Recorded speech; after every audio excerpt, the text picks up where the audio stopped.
Quel plaisir de vous rencontrer encore aujourd'hui sur cette expérience inoubliable. Chaque fois, quand j'en parle, j'ai toujours la chair de poule et les cheveux de ma tête se dressent. Je sens comme si ça vient de se passer que hier. Je suis le berger Moïse Lushiku Malou, visionnaire de Messianic International Church. Quand j'ai vécu toutes ces expériences, l'ordre m'a été donné d'être le porte-parole des anges et aussi faire vivre au monde entier toutes ces expériences d'une manière fidèle. Je suis un témoin fidèle parce que je n'ajoute rien et je ne retranche rien. Et je voudrais souligner quelque chose. Beaucoup de gens me posent des questions sur les témoignages des autres. Je leur ai toujours dit fidèlement, ce que l'on ne m'a pas fait voir, je ne peux pas le dire. J'ai dit ce que moi j'ai vécu. Cette histoire du témoignage continue. Aujourd'hui, voilà une nouvelle partie où nous allons faire voir ce que l'on m'a fait vivre à propos des ennemis de notre vie. Nous étions au-dessus de ce lac de feu appelé l'enfer. Et il y avait un étouffement là où nous étions avec l'ange. Et l'ange m'a dit, viens, nous allons te faire voir ce que font les ennemis de la vie pour que la majorité vienne ici. C'est ça notre témoignage d'aujourd'hui. Je ne suis pas seul, je suis avec le frère Endel Amissi. Après cette partie, nous allons nous entretenir avec lui, rien que pour vous. Prions le Seigneur. Oh Dieu, ce temps est précieux. Nous le proclamons sacré pour notre édification, pour l'édification du monde entier. Seigneur, dirige nos paroles. Fais que nous ne puissions rien oublier et rien ajouter. Alors ce temps est béni. En nom puissant de Jésus-Christ. Amen. Voilà. Cette histoire prophétique continue. Cet ange m'a tenu à la main droite. Nous avons pris un vol jusqu'à déboucher sur la grande artère de Kinshasa, appelée le boulevard du 30 juin. Nous étions en train de survoler et j'étais tellement curieux de savoir que font les ennemis de la vie pour que la majorité aille en enfer. Et qui sont les ennemis de la vie? Là, j'ai vu des esprits mauvais. Mais curieusement, ils étaient en grand nombre avec des aiguillons sur leur main droite. Ils étaient nombreux et je me suis posé la question. Nous empruntons régulièrement ces boulevards. Mais pourquoi nous ne voyons pas ces esprits? Vous savez, j'ai compris que nos ennemis sont tellement invisibles et nous n'avons pas les yeux spirituels pour les identifier. Mais ils sont là, travaillant pour que la majorité aille en enfer. Un constat, il y avait plusieurs parmi eux, ils étaient habillés comme nous voyons dans les films, les ninjas, la majorité. Et je n'ai jamais compris pourquoi cette représentation. La majorité, c'était comme des ninjas. Ainsi, nous étions en train de survoler le long du boulevard. Et j'ai vu ces ennemis de la vie. Avec toute curiosité possible, je voudrais savoir qu'est-ce qu'ils font le long du boulevard. Et l'ange qui survolait avec moi me dira, ils sont partout comme ça. Surtout, ils visent les endroits publics. Avec des aiguillons à la main. Et il m'a dit, cet ange, tu vois ces aiguillons?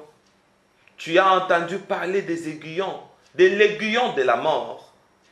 c'est ce que ces ennemis de la vie ont. Leurs objectifs, c'est de communiquer la mort.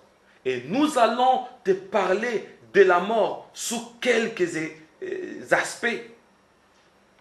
Nous allons parler de la mort.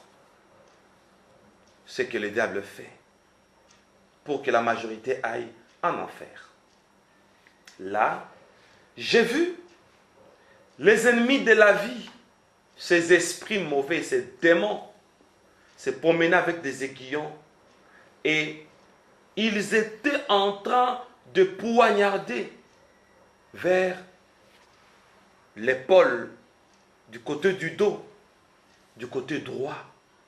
Et ils poignardaient les innocents comme ça, en masse, en désordre.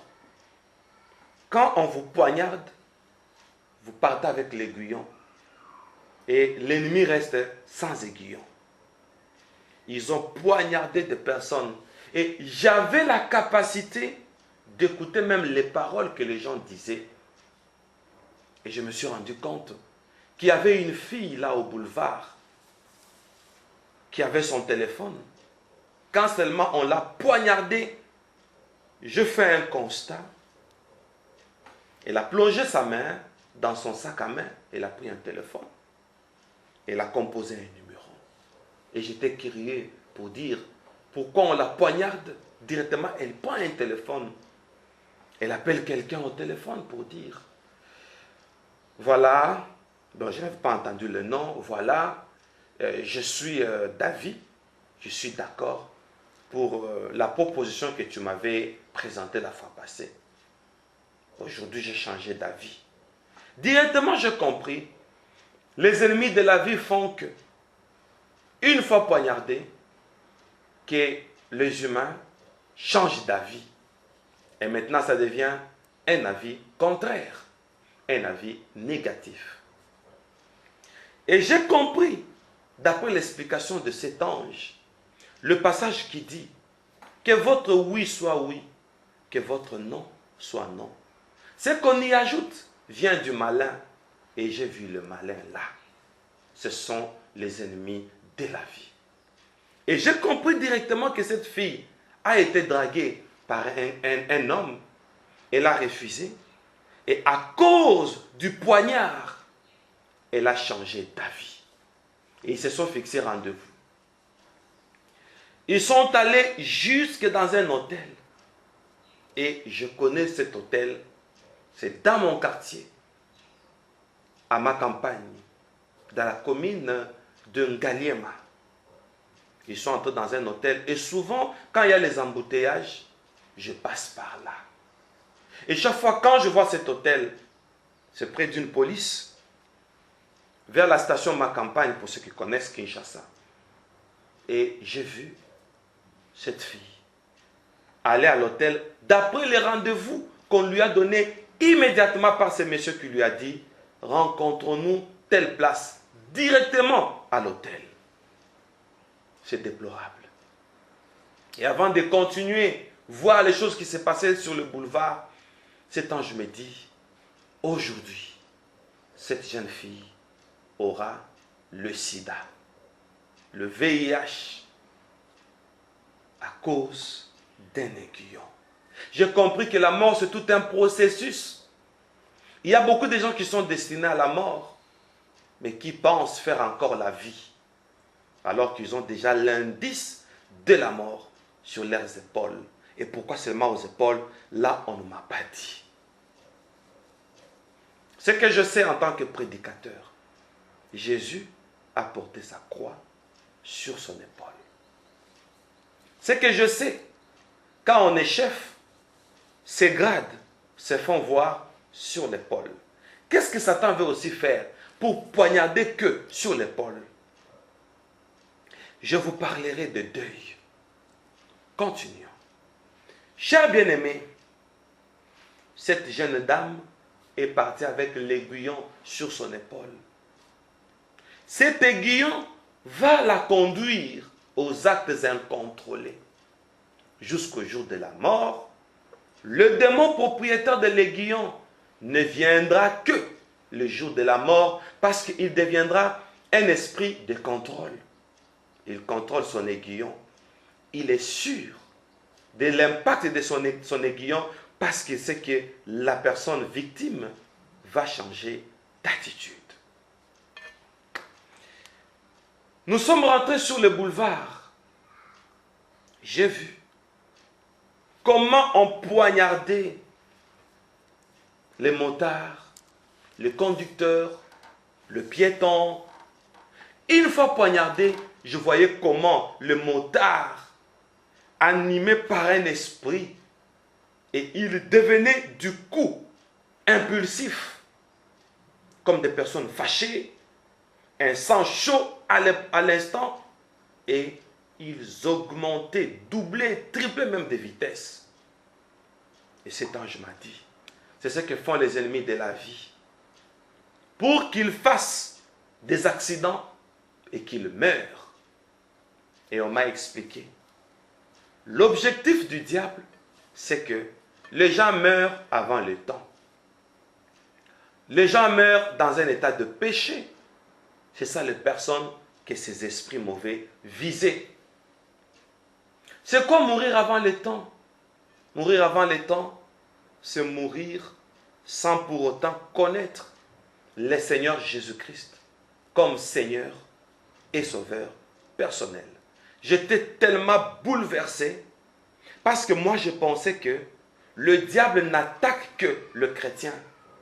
Et je me suis rendu compte que Satan attaque et les chrétiens et surtout les païens. Quand quelqu'un est païen, l'objectif du diable est que cette personne meurt avant d'avoir connu Jésus. J'ai appris ça ces jours-là. Quand quelqu'un n'est pas en Jésus, il est sans protection. Il pense travailler avec Satan, alors que Satan veut que ces derniers meurent avant d'aller à l'église, meurent avant de recevoir Jésus-Christ comme Seigneur et Sauveur personnel, meurent avant de servir Jésus. Alors, monde entier, il est temps de prendre des dispositions tant que nous avons eu l'occasion d'écouter ces témoignages et nous occuper de Jésus et servir Jésus.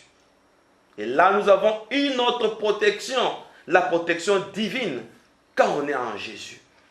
C'est vraiment une grâce et une opportunité pour nous d'avoir connu Jésus et de servir ce Dieu grand et redoutable.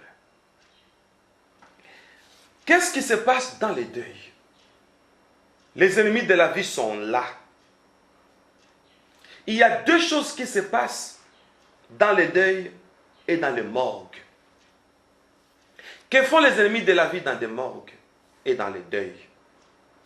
Quand quelqu'un a l'aiguillon, il est poussé aux actes incontrôlés. La violence, la débauche, etc. C'est comme quelqu'un qui a perdu connaissance. Comme les gens qui disent, je ne sais pas qu'est-ce qui m'a pris.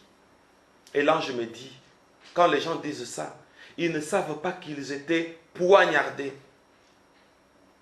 Quelque chose le pousse à faire ça. Et dans les deuils, quand quelqu'un meurt, le propriétaire de l'aiguillon attend les jours de l'inhumation.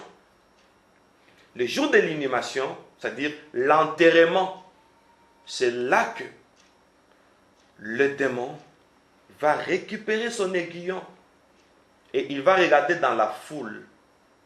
Que ce soit un membre de famille ou pas, dans la foule, qui pourra gérer cet aiguillon-là? Parce qu'il sait que celui qui est mort, conduit à la mort par une bévue, est parti, c'est-à-dire son esprit est parti. Maintenant, comme l'aiguillon est là, il prend l'aiguillon. Pour lui, la mission est terminée, une mission accomplie. Et il va poignarder n'importe qui. Je veux ouvrir une parenthèse. Je ne l'ai jamais dit. Sur mon avenue, où je suis présentement, sur mon avenue, un jour, il y avait un deuil. Je me suis dit, bon, il y a une voisine qui a perdu sa mère. Je dois aller consoler cette famille. Il y a une autre culture où, quand quelqu'un meurt, de la morgue directement au cimetière pour l'enterrement. Mais il y a dans d'autres cultures, on amène les corps à domicile. Et là, il y a un recueillement, après quoi, on l'amène quelques heures à l'enterrement. Et le corps était là, exposé dans la parcelle. Je suis arrivé, comme tout le monde, je suis venu, j'ai fait le contour du cercueil, j'ai regardé, j'ai compati, je suis allé m'asseoir. Alors que l'ennemi de la vie qui avait amené cette femme à la mort a retiré l'aiguillon, je ne savais pas.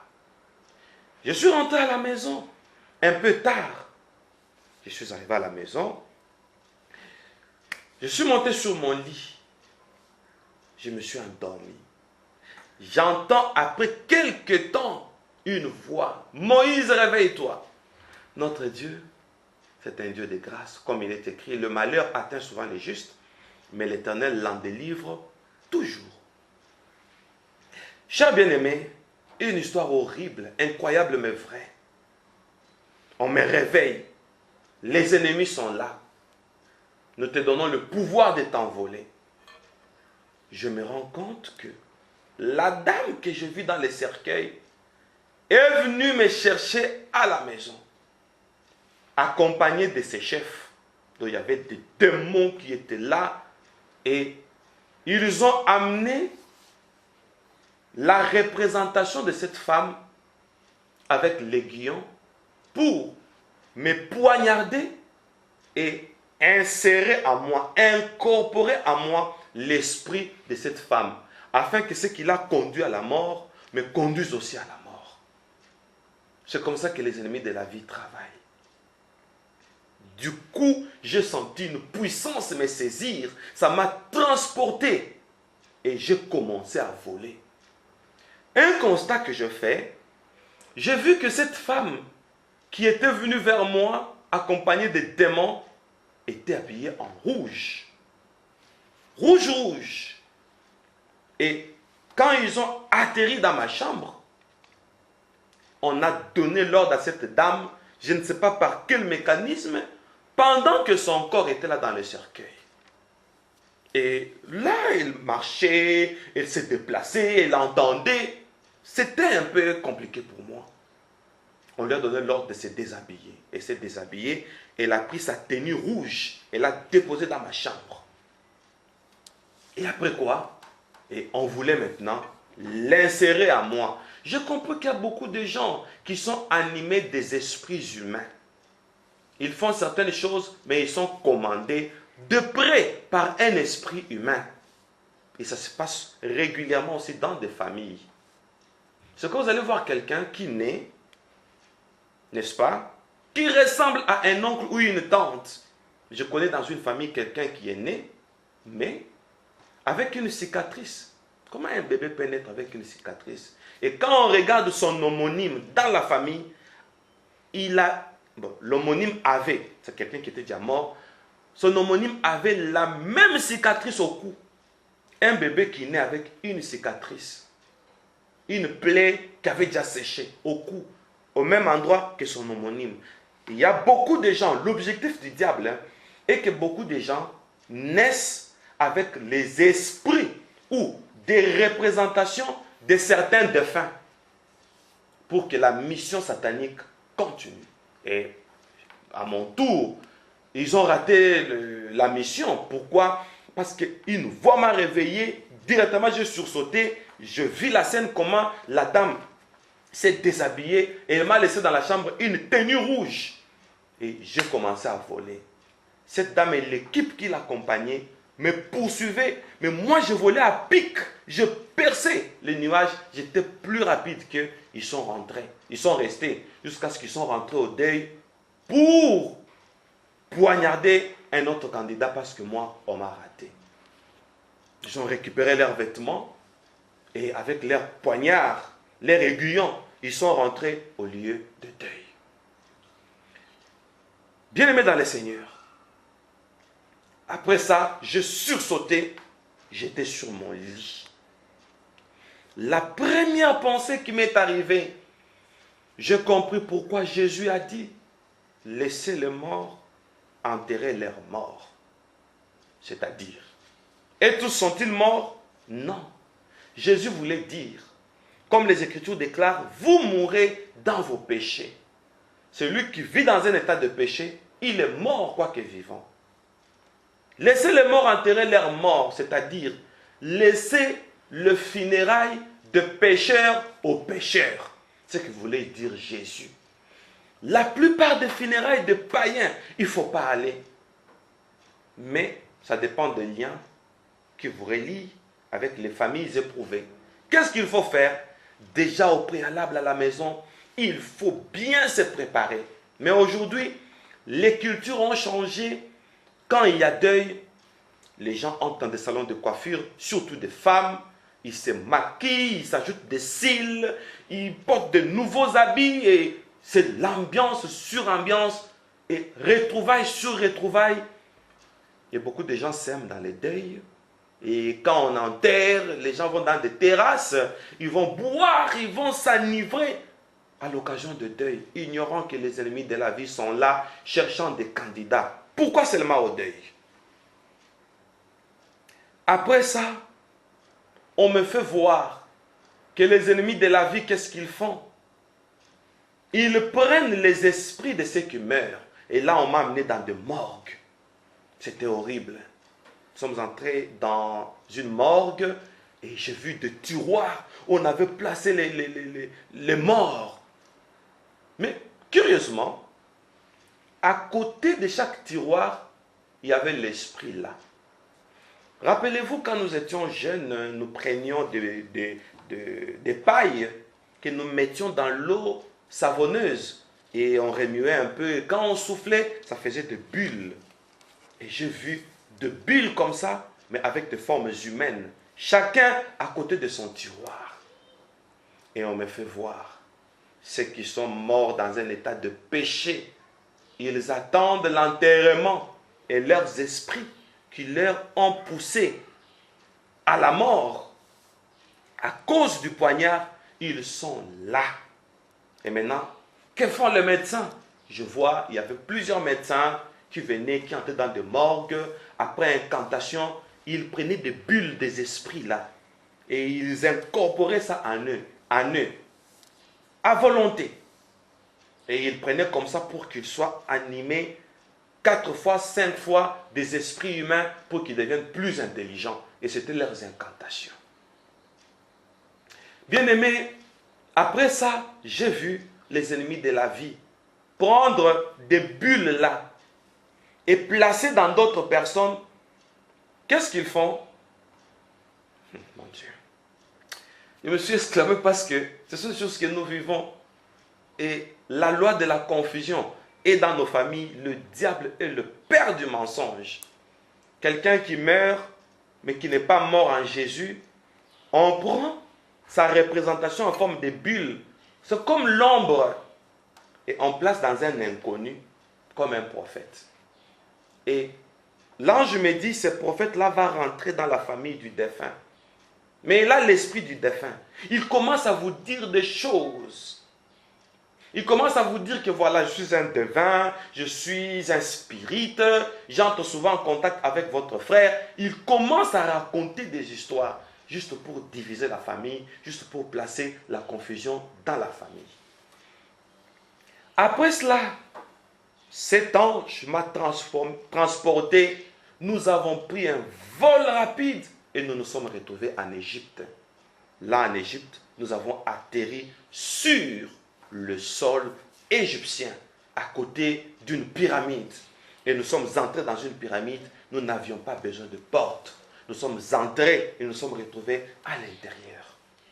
Il me dit, aujourd'hui, tu vas voir encore une autre organisation des ennemis de la vie pour que la majorité aille à l'enfer, d'où nous venons, là où tu as contemplé. Et regarde encore l'autre astuce.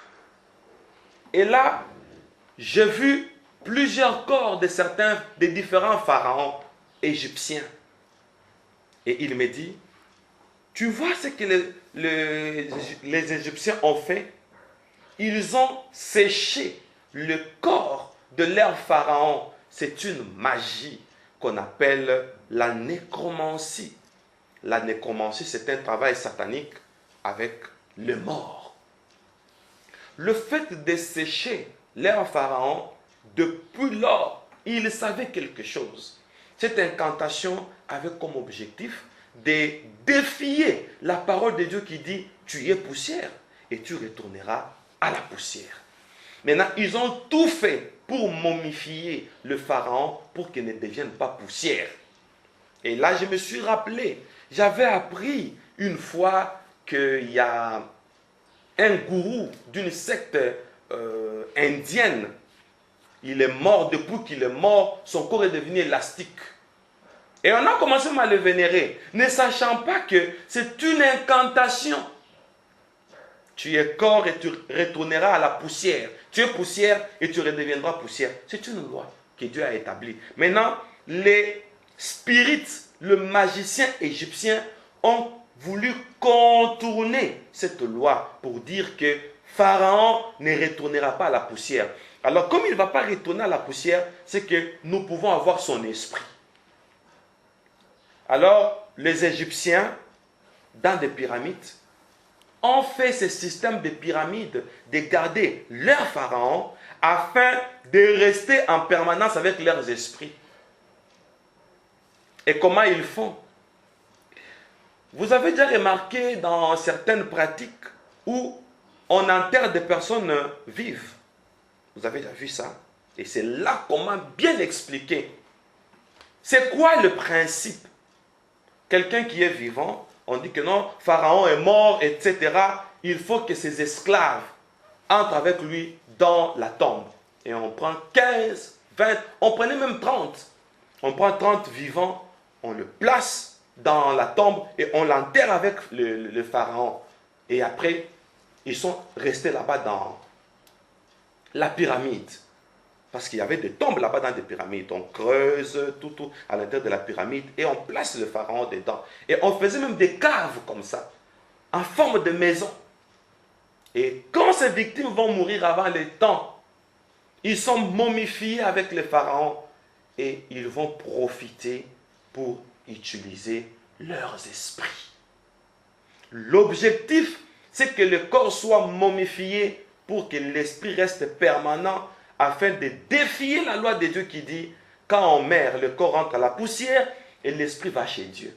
Maintenant, comme ils ne connaissent pas Dieu, leurs esprits errent. Je pouvais parler de beaucoup de choses sur le phénomène monstre, mais je ne peux pas le dire comme ça aux médias, parce qu'il y a même les enfants qui nous suivent. Mais on va voir comment présenter cette émission sur le monstre autrement. Les gens qui se suicident, les gens qui font les avortements, tout ça. Qu'est-ce qui se passe après? C'est scandaleux.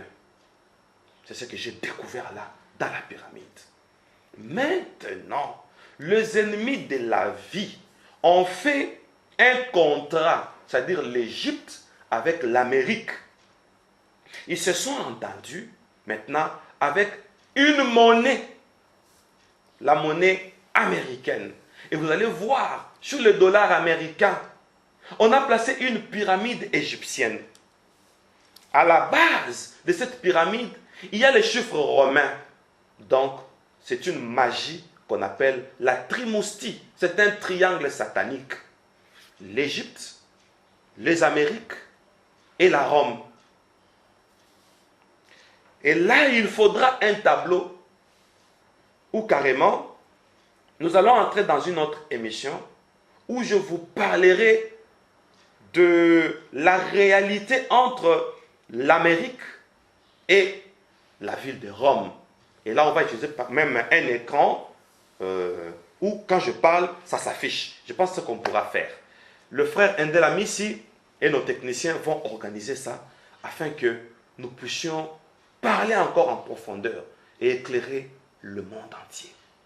Ainsi, on me fait voir par l'ange que sur le dollar américain, vous allez voir le dollar. Les dollars que vous voyez, c'est toute une incantation. Ça a une couleur verte. Et il me dit, Le vert, c'est les couleurs de la séduction. Et vous allez voir, sur les dollars, l'un de billets, il y a une pyramide égyptienne. Parce que l'étymologie de dollar, cette étymologie veut dire vallée. Dollar, ça veut dire vallée. Directement, je me suis rappelé, quand nous étions en train de survoler sur l'enfer, j'ai vu une vallée. L'eau qui descendait et qui coulait, qui descendait de part et d'autre, de deux rives. Et là, je me dis, ce n'est pas l'eau, regarde bien. Et quand nous avons regardé, c'était du fer fondu. L'enfer est une vallée. Et maintenant, les ennemis de la vie, par une incantation appelée nécromancie, la magie de mort, ils utilisent les esprits de Pharaon. Et maintenant, la présence de cette pyramide sur le dollar américain, une pyramide égyptienne, c'était un contrat. Parce qu'à l'époque, l'Égypte était la grande puissance, comme les États-Unis aujourd'hui. Ainsi, les Américains sont allés acheter cette licence satanique auprès des Égyptiens pour devenir mystiquement la grande puissance. C'est ainsi que, sur le billet des dollars, la couleur verte qui symbolise la séduction, dollar veut dire vallée. Or, l'enfer, c'est dans une vallée. Voilà ce que font les ennemis de la vie. Ainsi, on a placé la pyramide sur le billet des dollars. Pharaon est dedans.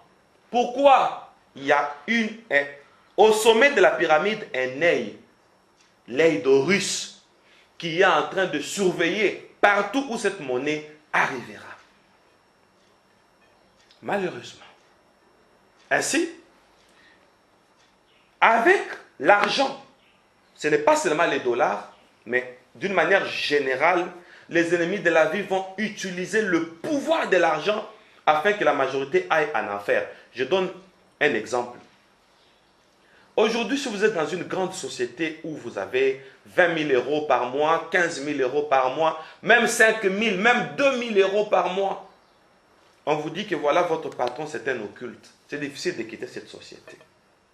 Aujourd'hui, dans nos sociétés, on initie les gens. Pourquoi? Parce qu'ils veulent avoir une promotion. Ça, c'est le pouvoir de l'argent. Aujourd'hui, vous allez voir les chrétiennes épouser de païens.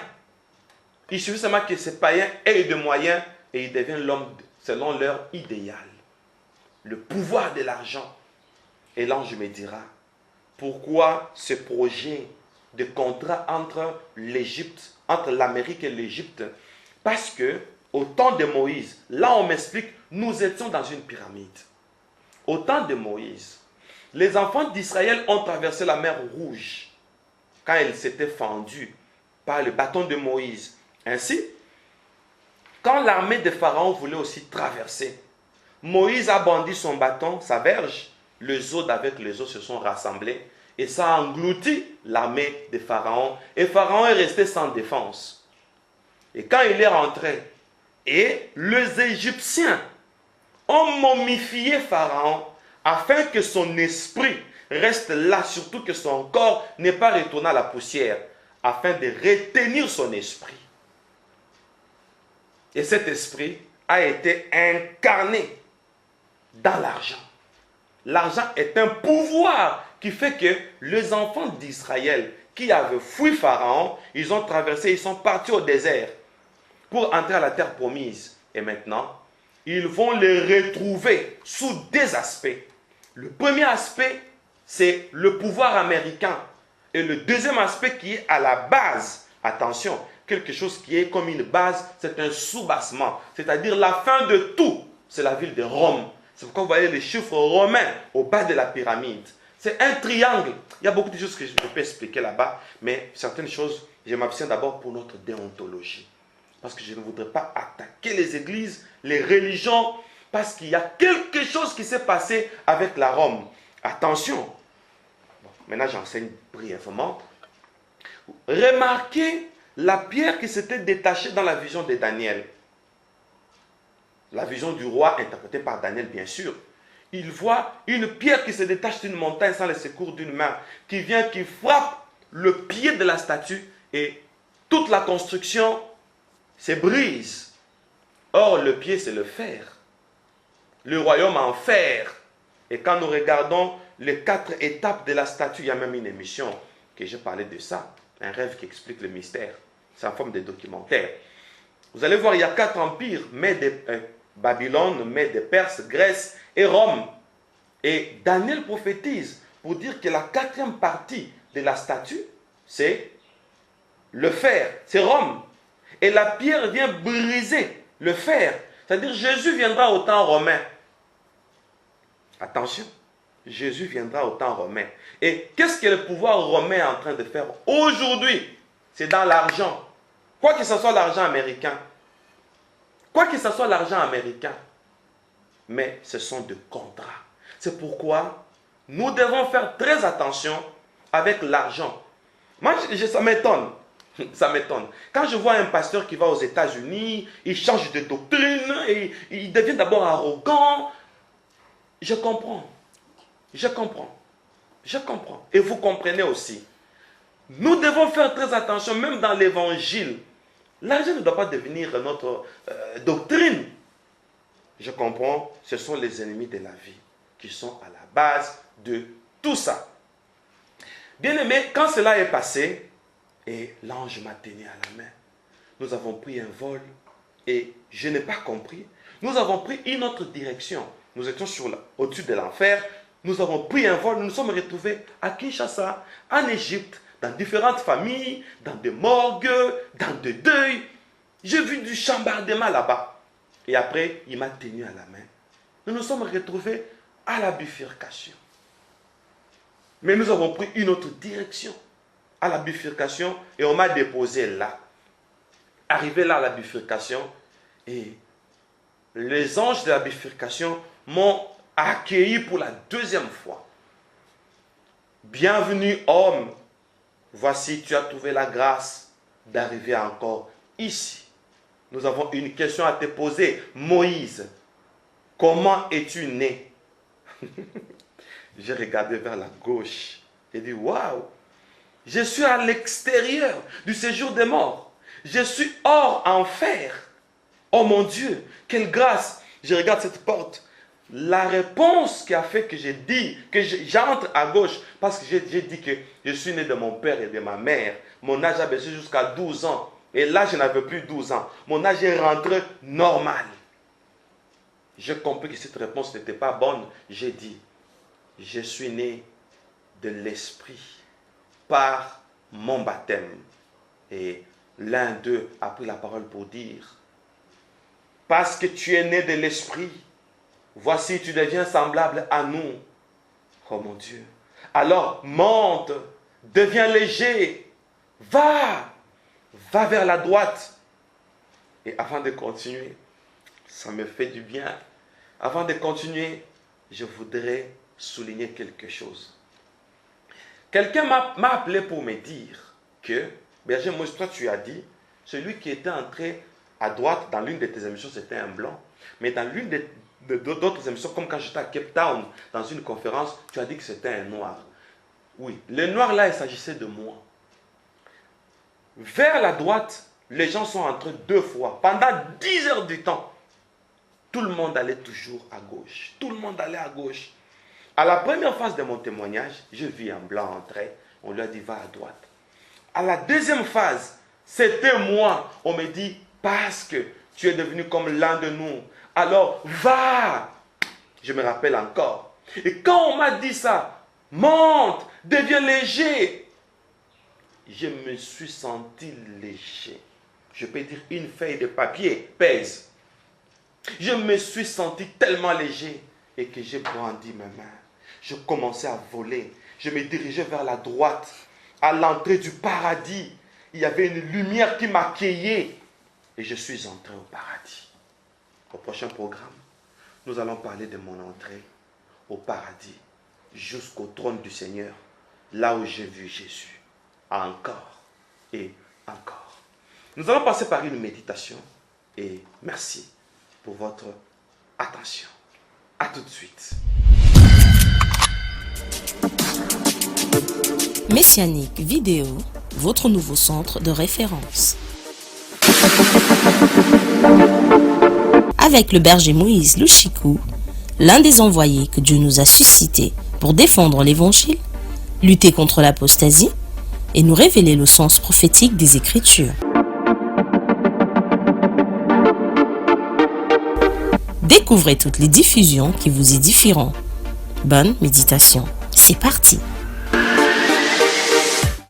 Bonjour peuple de Dieu, c'est encore votre serviteur, le frère Endel, qui est encore là, juste pour vous servir. Et aujourd'hui, notre point de méditation, nous allons plus nous axer sur les questions qui nous sont posées sur YouTube par nos frères internautes. Ils nous ont posé quelques questions, berger.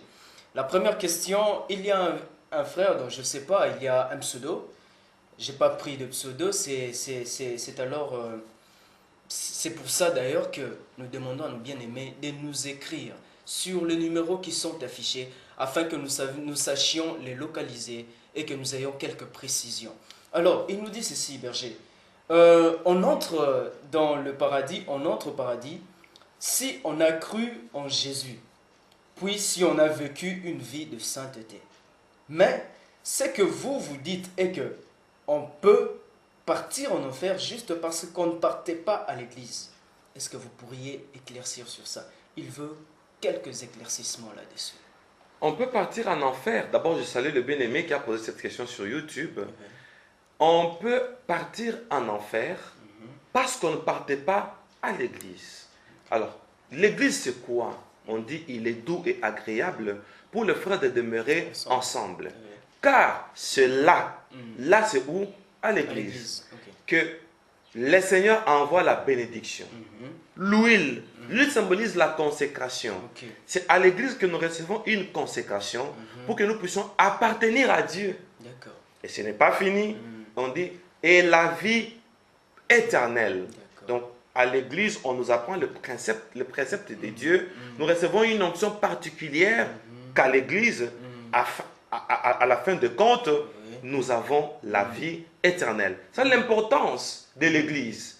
Ce n'est pas une église comme un slogan. Non, c'est une église qui nous apporte une grâce, une aide, afin que nous puissions maintenant nous retrouver au paradis. Ah, c'est une grâce.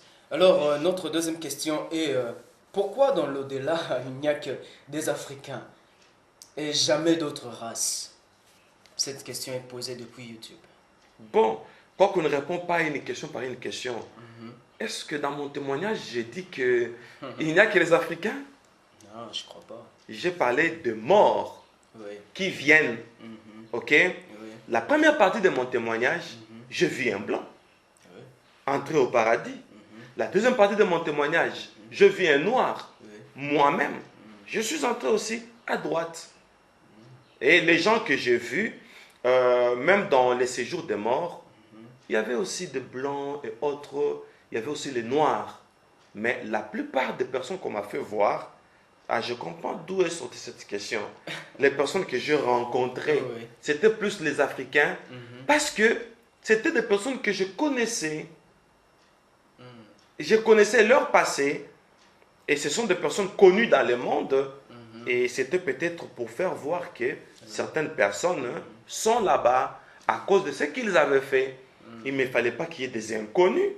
Je pense peut-être, c'est ainsi que j'ai vu, j'ai rencontré que les Noirs, les Africains, mais il n'y avait pas que des Africains. Il y avait toutes les races. D'accord, berger. En entrant un peu dans son idée à lui, berger, je crois que il veut se poser des questions aussi.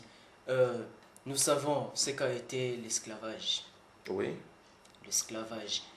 Ces blancs-là, les blancs qui ont pris pour esclaves les noirs, qui ont outragé les noirs. Oui. Pourquoi est-ce qu'on ne le voit pas, selon votre témoignage, on ne voit pas assez de blancs dans le séjour de mort? Selon lui, berger, il se dit qu'on doit quand même... Il doit y avoir beaucoup de blancs dans le séjour de mort. Et non plus de noirs. Parce qu'ils ont fait la traite des noirs. Ah oui.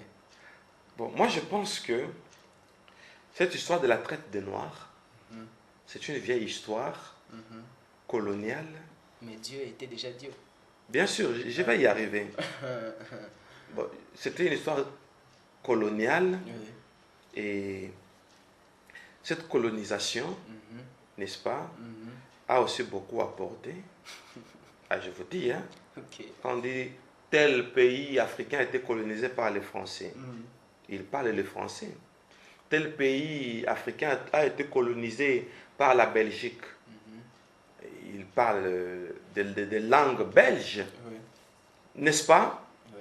Et aujourd'hui, excusez-moi, je ne voudrais pas entrer dans des polémiques. On les colonisait pourquoi? Il y avait un objectif. Il y avait des Tant objectifs. positif aussi. Positif aussi, il ne faut pas seulement voir Le d'une négatif. façon négative. Ils nous ont apporté l'enseignement. D'accord. Ils nous ont apporté la religion. La Bible.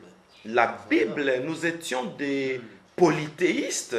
Ils nous ont apporté le monothéisme. Il faut voir comme ça. D'accord. Le mal, c'est que on a utilisé le noir comme des animaux. Ok. Mais dans combien des émissions où l'homme blanc demande pardon à l'homme noir? Et aujourd'hui, n'est-ce pas qu'il y a les Américains blancs et les Américains noirs? Ah ouais. N'est-ce pas qu'il y a les Français noirs et les Français blancs? Quelqu'un vous dit qu'il est suisse, mais il est de la race noire. Ah ouais. Est-ce qu'en réalité, il y a des Suisses noirs? Non, jamais. Mais d'où vient le Suisse noir là? Voilà. Donc pour dire que c'est déjà passé, on ne doit pas vivre dans le passé. Oui. Vous voyez, hein? Regardez, un président noir a dirigé les États-Unis. Ah ouais. Pour dire que c'est quelque chose qui est déjà passé, et nous sommes tous déjà des chrétiens, je ne pense pas qu'il doit y avoir beaucoup de blancs dans le séjour des morts parce qu'ils ont fait beaucoup de mal aux noirs. Non et non. Moi, j'ai vu de personnes que je connaissais. Et la plupart de ces personnes, c'était des noirs. Mais ça ne veut pas dire que les noirs sont les plus mauvais. Non. Ok. J'ai vu plus de noirs parce que c'était des personnes que j'ai connaissais. Ok. Voilà. En tout cas, C'est clair, j'espère. regardons plus le côté positif. Le côté négatif ne nous sert à rien, berger. Alors, nous avons une question de notre frère David Mabika depuis Bukavu, en RDC. Oui. Il dit ceci: que dire pour ceux-là qui chassent l'esprit de mort alors, dans les églises, alors que l'homme de Dieu, le berger Moïse, était mort et avait aussi vu d'autres morts? Bon, j'étais mort pour découvrir ce qui se passe dans l'au-delà. Les esprits de mort que nous chassons dans nos églises, ici, ce sont le mauvais esprit, comme les ennemis de la vie, Ok. qui viennent dans les objectifs que les gens meurent avant le temps. Vous voyez? Ok, oui. Les gens qui viennent avec les aiguillons pour que, comme on dit, oh, mort, où est ton aiguillon? Jésus est même mort pour ça. Ok. C'est pourquoi j'ai compris. Ah non, je commence à comprendre d'autres choses, Endel. On poignardait plus les païens. Vous voyez? Ok. Parce qu'on dit, oh, mort, où est ton aiguillon? Donc, l'aiguillon de la mort, Jésus l'avait arraché. D'accord. C'est pourquoi on poignarde plus les païens. Vous savez que je comprends ça seulement maintenant en pleine émission? Oh, gloire à Dieu. Oui, je commence à comprendre. Cette question du frère Mabika nous a un peu ouvert les yeux. Oui. Donc dans nos églises, hein, nous chassons l'esprit des morts, c'est-à-dire les ennemis de la vie. Ok. Mais moi, je suis allé là-bas comme un explorateur. D'accord. Et voilà, aujourd'hui, nous donnons le témoignage. Ok. Voilà. Le frère David est satisfait. On le croit. Ah, berger, parlons un peu d'aujourd'hui. Berger, nos ennemis sont invisibles, vous l'avez dit. Oui. Et nous ne pouvons pas le voir. Oui. Ma question est, berger, pourquoi est-ce que Dieu veut-il que nous demeurions dans l'ignorance de nos ennemis? Ou bien, si ce n'est pas Dieu, c'est l'homme. Et si c'est l'homme, est-ce de par sa conduite qu'il devient ignorant de ses ennemis? Bon, pour voir ses ennemis, déjà il y a le verbe voir. Et quand on voit, au-delà des yeux physiques, ça devient un don. Oui, ça devient... Toute personne doit avoir alors ses dons. Bien sûr. Toute personne. Toute personne doit avoir les dons. On dit le Saint-Esprit. Ouais. Donc, quand le Seigneur est monté, Ouais. il a envoyé les dons. On dit tel a un don quelconque selon le même esprit, l'autre a un ministère quelconque selon le même esprit. Le Seigneur dispatche librement comme il veut. Moi, je peux avoir le don de vision, ok? Et l'autre peut avoir un don de parler en langue. Bon, quand on parle de don des esprits aussi. C'est ce que je voulais dire. Il n'y a pas un don de vision, mais il y a le discernement des esprits. Oui. Mais on utilise les visions. Les visions. Vous voyez, hein? Il y a le don de la prophétie. On utilise aussi la vision pour avoir la parole de connaissance, voir quelque chose et le dire. Mais la Bible dit, quoi que Dieu distribue, mais Paul dit aspirer au don spirituel. Il faut aspirer. Et Paul dit aspirer au don le meilleur. Ok. C'est tel que le don de discernement des esprits. Moi, déjà à l'âge de 10 ans, j'aspirais au don de discernement des esprits. Je vous assure. Ok. Et Dieu m'a répondu 30 ans plus tard. Je suis entré dans une réunion. On aura une émission avec vous. Une réunion où j'ai surpris les diables en train d'animer cette réunion. Ça, c'est le discernement des esprits. C'est tout un don qu'il faut réclamer. Tout chrétien doit avoir ce don-là. Peut avoir. Peut. Oui. Mais on parle d'aspirer. Tout chrétien doit aspirer. Tout chrétien doit aspirer. Et quand on aspire, il faut aussi avoir des états qui peuvent permettre que ces dons se développent. Parce qu'il y a certaines choses qui étouffent les dons. Moi, j'ai un don spirituel, je me prostitue. J'ai un don spirituel, je prends de la bière. J'ai un don spirituel, je me trouve dans des endroits où il y a la musique profane. Ça étouffe les dons là. C'est pourquoi j'ai dit que tout chrétien peut l'avoir. Pourquoi je mets le verbe pouvoir. Parce que quand on l'aspire, et Dieu donne, parce qu'il ne se répand pas de ses dons. Il le donne. Et on est dans un état qui ne nous permet pas de faire grandir ses dons. D'accord. On doit être dans des très bonnes conditions pour faire développer ce don. Alors, Berger, ma deuxième question est on poignarde par des aiguillons. Alors qu'il est écrit l'aiguillon de la mort. Jésus. C'est le péché. Oui. L'aiguillon de la mort. Oui. Alors, Berger, ma question est... lorsqu'on poignarde quelqu'un, la volonté de pécher, ce n'est pas la volonté de cet homme-là. C'est au fait, on le souffle, la volonté de pécher par nos ennemis. Oui. Bon, ici, on vise... Comme l'exemple de cette jeune sœur. Oui, on vise plus le païen. Mais, quand ça vient chez un chrétien, oui. Vous savez, on dit le diable, notre adversaire, rôde tout autour de nous, cherchant qui il dévorera. Pourquoi il n'entre pas, il rôde seulement? Il attend les opportunités. Il attend le moment favorable. Tant qu'il n'a pas ce moment, il ne pourra pas entrer. Des fois, certains péchés, Satan nous présente. Il dit, voici. C'est à toi de prendre ou de laisser. Si tu m'adores, je te donne. Il lui présente tout le royaume de la terre. Parce qu'ils étaient sur un lieu élevé. Il dit, si tu t'agenouilles. Alors, si tu t'agenouilles, c'est ça le péché. Le fait qu'on lui a présenté, il n'a pas péché. Parce qu'il n'a pas consenti. Ok. Oui. C'est un problème de consentement d'abord. D'accord. Parlons un peu de deuil. De deuil. En tout cas, moi, je sais pas, je testifie, si je peux dire ça, c'est en anglais, I testify. To testify, yes. Je reconnais que c'est vrai ce que vous venez de dire parce que je l'ai vécu moi. Je venais de perdre un cousin dernièrement. Oui. Ce cousin-là était mort. Connaissant un peu ces témoignages que vous aviez eu à donner quelques temps avant, Berger, je me suis fait une logique concernant les deuils. Avant d'aller au deuil, je prie. Et étant membre de la famille, il fallait au fait que je sois là cette nuit-là. Mais malheureusement, le jour de l'enterrement, je n'étais pas là.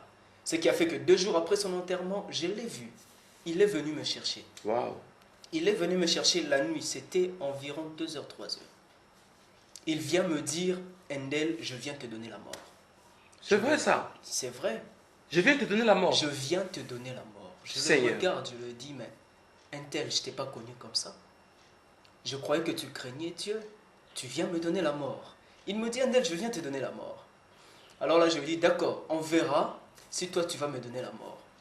Et là, Berger Moïse, j'étais devant lui. Je disais, je sais que je sers un Dieu grand. il s'appelle Yahweh, il s'appelle Adonai. Tout le nom que vous aviez essayé d'illustrer, Oui. il y en a même dans YouTube. Oui, J'ai eu à citer cela. J'ai senti un pouvoir en moi, berger. mon Dieu. Et je lui ai dit, je verrai aujourd'hui si toi tu peux me donner la mort. C'est ça l'avantage d'être en Ah, Jésus. mon Hein? Dieu. On Berger, s'est résisté Oui, et on a l'audace. on a l'audace devant un esprit de mort. En tout cas, je suis fier Berger. d'avoir un Dieu comme Jésus. Amen. Oh mon Dieu. Je lui dis, un tel, si toi tu peux me donner la mort, je te défie, je te dis juste une chose. Ose seulement lever ton pied, mettre devant. Si tu oses le mettre, alors là, je testifie encore et testifie que toi là, tu peux me tuer. Et il n'a pas pu se déplacer. Berger Moïse, il est resté debout. Il Figé. commençait à m'insulter. Il m'a insulté. Mais Je avance. lui ai dit, mais Avance. arrête de trop parler. Avance. Et à chaque fois que je parlais, berger, je devenais grand. Mon Grand, Dieu. grand. Je le regardais comme ça. Ose approcher, arrête de parler. Il lève son pied. Quand il lève son pied, mon cœur commençait à battre. Je me dis alors, je verrai ici si j'ai un Dieu. Il lève son pied. Je lui dis, ose remettre ton pied par terre. Alors là, je saurai que toi, tu peux me tuer. Il a commencé à bondir sur un seul pied. Sur une seule jambe plutôt. Jusqu'à ce qu'il est rentré en arrière. Derrière lui, il y avait une maison. La porte était ouverte, mais il y avait du noir terrible. Un noir que je peux même pas expliquer. Un noir terrible. Il rentrait, il m'insultait, il rentrait en arrière et la porte s'est fermée. Il est parti. Juste pour dire que concernant nos témoignages, le témoignage précédent sur le service. Servir Dieu, c'est très important. Le berger Moïse avait dit cela, que l'ange avait dit à quelqu'un, j'étais venu pour te bénir. Et le lieu de ta bénédiction, c'était juste dans le service de Dieu. Appartenir à l'église et servir Dieu, c'est très important. Ça nous sauve de beaucoup de dangers, berger. Amen. En tout cas, une fois de plus, I testify. Yes. Merci beaucoup, berger. Merci, Andel. Merci, berger. Et ma toute dernière question est ceci. Berger, D'accord. comment faire pour... comment se défaire des ennemis de la vie? Alors que, berger Moïse, se basant sur les témoignages que vous aviez donnés sur les 70 stratégies du diable pour détruire un chrétien, Oui. le diable dit quelque chose, il dit, visons plus leurs besoins. Visons plus leurs besoins, surtout les serviteurs de Dieu. Alors, berger, un serviteur de Dieu, il est d'abord humain. Il a des désirs, il a des besoins, il a tout cela. Alors, berger, comment peut-il faire pour se détacher des ennemis de la vie? Vous aviez parlé du dollar. Le dollar nous permet de faire des échanges, d'acheter, de vendre, tout ça, berger. Comment faire pour ne pas tomber dans ce piège? Et cette question vous posez pour un chrétien ou bien pour un serviteur de Dieu? Précisément avant que je donne la réponse. Premièrement, pour un serviteur. Un serviteur de Dieu. Oui, C'est par ici que moi j'ai très pitié oui. de tous les serviteurs de Dieu qui n'ont pas d'issue. C'est par là. Supposons que je suis un serviteur de Dieu, j'ai 5000 membres qui me donnent fidèlement leur dîme. Oui, J'oublie les soucis de la vie. ok. Vous voyez? Oui. Donc vos dîmes nous sauvent. Je vous dis. Vos dîmes nous stabilisent. D'accord. Maintenant, quand on dit que non, on ne peut pas payer sa dîme, là, automatiquement, je dois me retrouver dans la vie sociale. D'accord. Et j'entre dans les soucis de la vie comme tout le monde. Ok. Est-ce que c'est bien pour un pasteur? Non, non. Vous devez nous bénir. Mhm. Ça va nous aider à nous organiser. Mhm. Surtout pour un pasteur qui est déjà international, Oui. on peut dire comme nous. Oui. Alors, quand nous rassemblons toutes les dîmes, on peut aussi créer une société D'accord. et prendre les fidèles de l'Église, de part et d'autre, les engager. D'accord. Et nous sommes en train de vaincre le chômage Chômage, oui. et la pauvreté. Alors, j'ai toujours dit, avec des questions pareilles, Oui. vous, le fidèle, vous êtes nos complices. Et vous allez nous aider, au nom de cette complicité, à oublier les soucis de la vie. De la vie. Et là, c'est difficile que Satan vienne nous tenter dans le domaine d'argent. À moins que le serviteur de Dieu là soit cupide. Et pour les chrétiens, Oui. que ce soit un sujet de prière. Seigneur, bénis-moi que je monte ma propre entreprise. Moi, j'ai eu un cours à l'université, l'initiation à la recherche scientifique.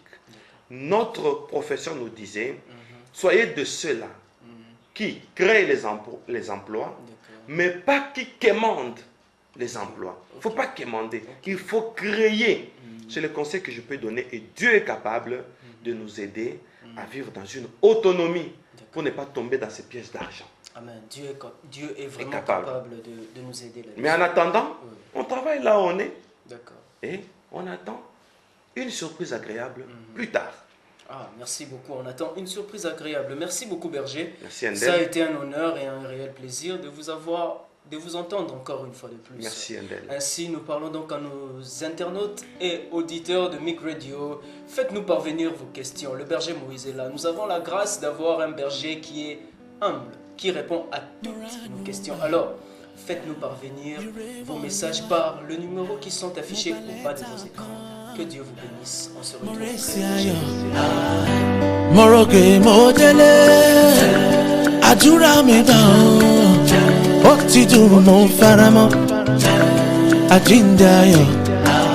What you gonna do? I'm gonna call it's all okay.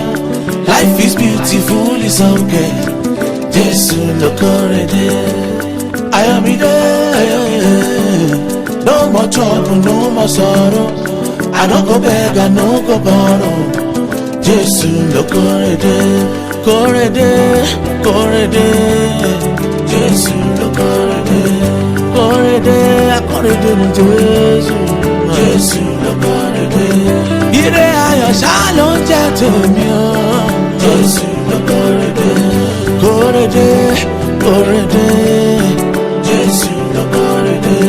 Mo ríre gbà, mo kórede lé. No be dem say rárá.